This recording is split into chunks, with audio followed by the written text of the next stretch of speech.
law pending judgment. According to the Supreme Court, the video clip was indisputably scandalous that it discredits the legal profession.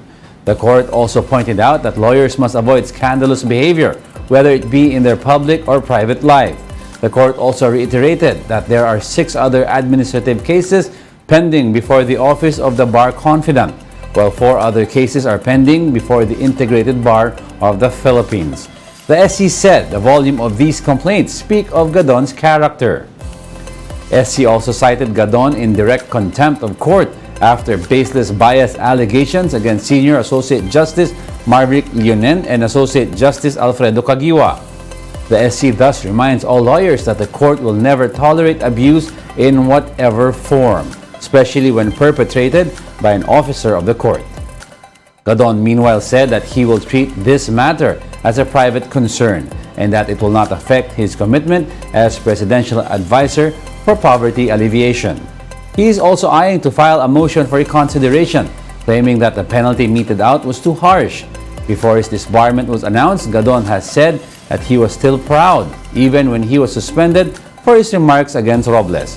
He believed that he was only suspended for political reasons.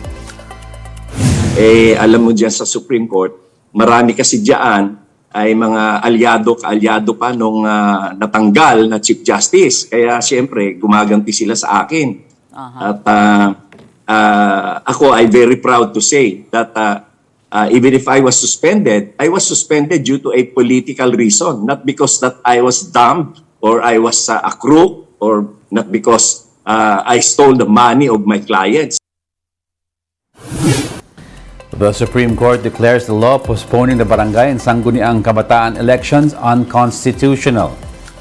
The SC stressed that the constitutionality guaranteed right to vote requires the holding of genuine periodic elections.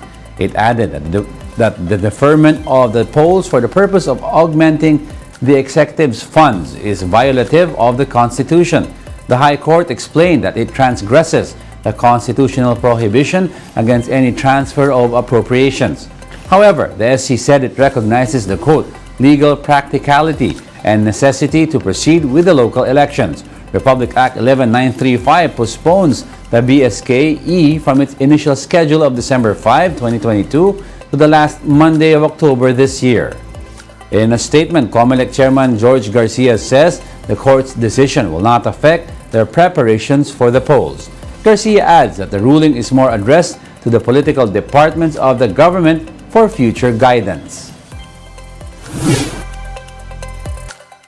The Supreme Court declares the law postponing the barangay and Sangguniang Kabataan elections unconstitutional. The Supreme Court The news today will continue. More stories after the break. Keep it here on One News.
You're still watching One News Now. I'm Diego Castro.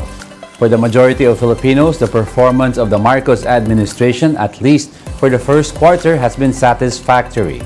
A survey conducted by the Okta Research Group shows that 7 out of 10 Filipinos, or 72%, were satisfied with the performance of the Marcos administration in the January to March period. Only 8% were dissatisfied. The 72% satisfaction rate was a quote-unquote nominal decrease from the previous Okta survey, where the administration got a 76% satisfaction rating. Across the major areas, Visayas recorded the highest satisfactory rating with 83%, followed by Luzon at 77% and Mindanao at 67%. The lowest percentage is recorded in Metro Manila at 51%. The capital region also recorded the highest percentage of Filipinos who are not satisfied with the Marcos administration at 13%. Around 20,000 Muslims gather at the Quirino Grandstand to celebrate Eid al-Adha, or the Feast of Sacrifice. This marks the first time Filipino Muslims are able to celebrate the feast outside of their homes since the COVID-19 pandemic. Muslims in the predominantly Catholic nation will celebrate the feast with an outdoor prayer rite. It was 2019 when Filipino Muslims last held a morning prayer at the main grounds of the Quirino Grandstand. However, organizers said they were asked to hold prayers at the Oval Track instead, as the main grounds still had holes from when a COVID hospital had been constructed there. Meanwhile, the president extended a message in celebration of Eid al-Adha. In his message, Marcos reminds Filipinos of the importance of sacrifice and selflessness, reflective of the essence of the feast.